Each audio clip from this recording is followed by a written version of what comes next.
अस्सलाम वालेकुम एवरीवन। आज हम करेंगे इक्वेशंस विद ताबीर अकाडमी। तो जब भी हम कोई अलजेब्राइक एक्सप्रेशंस को सिंप्लीफाई कर रहे हो, सबसे पहले जो टर्म्स पेरेंथेसिस के अंदर होती हैं उनको सॉल्व करते हैं। उसके बाद एक्सपोनेंट्स को सॉल्व करते हैं, फिर मल्टीप्लिकेशन करते हैं, उसके बाद डिविजन करेंगे, फिर एडिशन करेंगे और फिर लास्टली हम सब्ट्रैक्शन करेंगे सिंप्लीफाई करने के लिए टर्म्स को। इसको हम एज ए निमोनिक भी रिमेंबर कर सकते हैं, पेमडास, जिसकी फुल फॉर्म है please excuse my dear aunt Sally. लेकिन अगर हम इक्वेशन सॉल्व कर रहे हो तो हम इसके निमोनिक को रिवर्स ऑर्डर में अप्लाई करेंगे और हमारा निमोनिक बन जाएगा SATMEP। इस एक्सप्रेशन को हम ऐसे भी कह सकते हैं inverse operations in inverse order.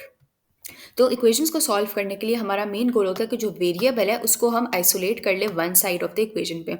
Usually ये होती है लेफ्ट साइड, और इसको हम ऐसे करते हैं कि पहले हम मेन ऑपरेशन को आइडेंटिफाई करते हैं, फिर एडिशन करेंगे, मल्टीप्लिकेशन करेंगे, सब्ट्रैक्शन करेंगे, we'll do all those things, और फिर हम परफॉर्म करेंगे ऑपोजिट ऑपरेशन इक्वेशंस को सॉल्व करने के लिए। अब हमारे पास एक एग्जांपल है, solve the following equation for x which is 2x plus y is equals to 5। इस इक्वेशन में वी कैन सी कि जो हमारा मेन ऑपरेशन है वो है एडिशन, और एडिशन हम करेंगे बिफोर मल्टीप्लिकेशन, जैसे हमने पीछे निमोनिक में देखा है।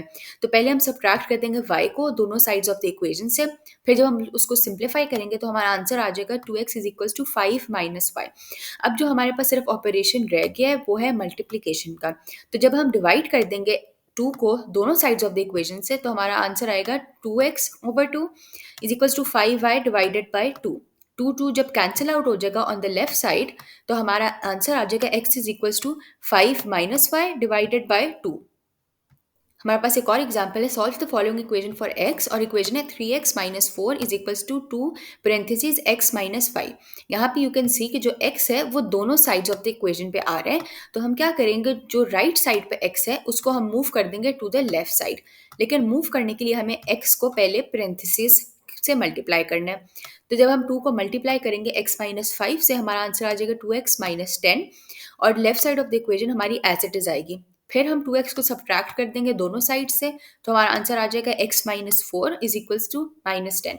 फिर हम 4 को ऐड कर देंगे दोनों साइड्स पे, तो हमारा फाइनली आंसर आ जाएगा x is equals to minus 6।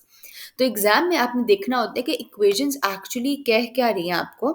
तो फॉर एग्जाम्पल अगर हमारे पास 3x plus 2 is equals to 5 होगा, तो वी नो कि जो 5 है वो एक पॉजिटिव इंटीजर है। तो जो एक्सप्रेशन है 3x प्लस 2, इसका मतलब है वो भी पॉजिटिव होना चाहिए। तो किसी भी इक्वेशन में जो टर्म्स होती हैं on either side of the equation, वो हमेशा इक्वल होती है मैथमेटिकल टर्म्स में। इसलिए अगर इक्वेशन की वन साइड पे कोई भी प्रॉपर्टी लग रही है, तो वो इक्वेशन की अदर साइड पे भी प्रॉपर्टी यूज होनी चाहिए। अब हमारे पास कुछ इमीडिएट डिडक्शंस है जो हम कर सकते हैं सिंपल इक्वेशन से। तो अगर हमारे पास है y minus x is equals to 1, this shows के y is greater than x। अगर y square is equals to x square है, दिस शोज के y is equals to plus या माइनस x, या absolute value of y is equals to absolute value of x। और इसका मतलब है कि जो x और y हैं वो सिर्फ साइन में डिफर करते हैं। फिर हमारे पास अगर Y cube is equals to X cube हो, तो इसका मतलब है Y is equals to X. अगर Y is equals to x square हो, तो इसका मतलब है कि Y is greater than equal to 0। और अगर Y over X cube is equals to 1 हो, तो दिस शोज कि